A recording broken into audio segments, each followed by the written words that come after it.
बीते 7 वर्षों में प्रधानमंत्री श्री नरेंद्र मोदी जी के प्रयासों और किसानों के परिश्रम से देश की कृषि क्षेत्र को नई गति मिली है। तो किसानों की आमदनी भी लगातार बढ़ रही है। देश में लगातार लोकप्रिय हो रही प्राकृतिक कृषि खेती किसानी में नया आयाम जुड़ रही है। प्राकृतिक खेती के चलते जमीन की उर्वरा क्षमता भी बढ़ रही है। तो कृषि के अन्य उपायों के मुकाबले प्राकृतिक कृषि में फसलों का उत्पादन भी ज़्यादा हो रहा है। देश में करीब 75% लघु एवं सीमांत किसान हैं। कम लागत वाली प्राकृतिक खेती से किसानों की सभी चुनौतियों का हल भी निकल रहा है।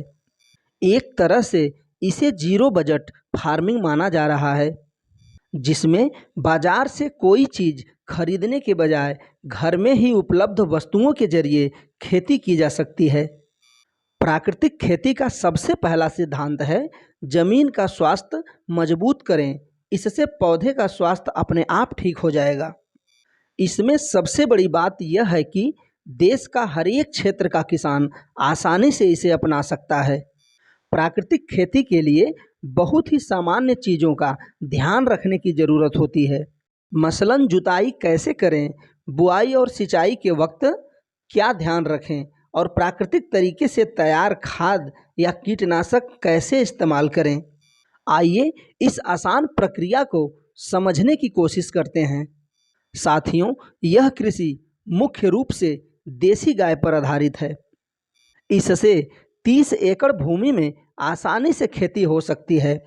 वैज्ञानिक परीक्षणों के मुताबिक देसी गाय के 1 ग्राम गोबर में 300 से 500 करोड़ जीवाणुओं की संख्या होती है, जबकि विदेशी गाय के 1 ग्राम गोबर में केवल 70 से 80 लाख जीवाणु ही पाए जाते हैं। देसी गाय के गोबर में पौधों के लिए सभी आवश्यक पोषक तत्व पाए जाते हैं। तो गोबर और गौमूत्र के इस्तेमाल से खाद और कीटनाशक तैयार किए जा सकते हैं। साथियों, इतना ही नहीं, जो गाय दूध नहीं देती है उसमें जीवाणुओं की संख्या कहीं ज़्यादा होती है। एक तरह से प्राकृतिक खेती उन पशुओं की समस्या का भी समाधान है जिन्हें एक समय अनुपयोगी मान लिया जाता है। प्राकृतिक कृषि में गहरी जुताई नहीं की जाती क्योंकि ये भूमि की उपज शक्ति को कम कर देती है। ऐसे में जुताई के लिए पशुओं या ट्रैक्टर का उपयोग किया जाता है। देसी बीज जुताई के बाद बुआई की बारी आती है। प्राकृतिक कृषि में देसी बीजों की महत्वपूर्ण भूमिका होती है। प्राकृतिक खेती में कुछ और छोटी छोटी चीज़ों का ध्यान रखना होता है। बुआई के बाद सिंचाई पौधों से कुछ दूरी पर की जाती है।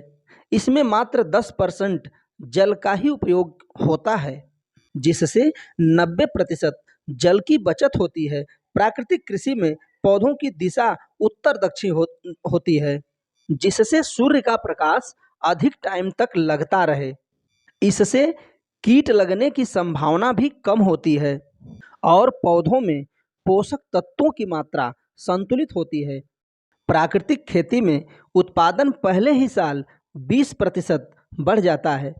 देसी गाय के गोबर में केचुआ बढ़ने की गतिविधियां ज़्यादा होती है। ये भूमि के अंदर घुसकर भूमि को खाद युक्त बनाते हैं। कम लागत प्राकृतिक कृषि का नारा है। मित्रों, वीडियो अगर अच्छी लगे तो हमारे चैनल को सब्सक्राइब जरूर करें। धन्यवाद।